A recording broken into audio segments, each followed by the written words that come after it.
سلام دوستان، اومدیم با یه بازی قدیمی که کلی باش خاطره داریم.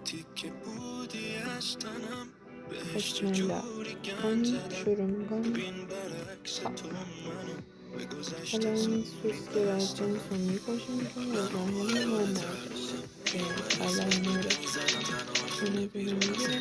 سبزم تو جون بود، الان 3 تا جون رو دارم. ولی تا نمیدونم چیه سکه.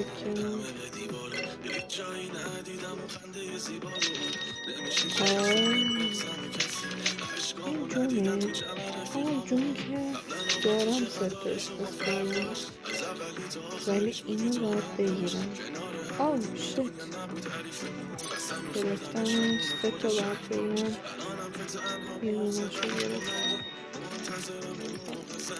اینم که زیاد به سکه اهمیت نمیده. حالا چیکار کنم؟ چجوری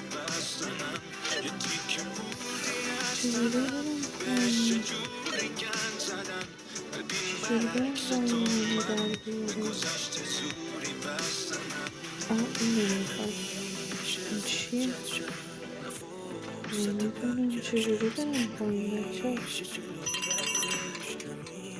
زمان داره. اینم که جونه. بچه خوردم ولی فکرم یکیشو گرفتم.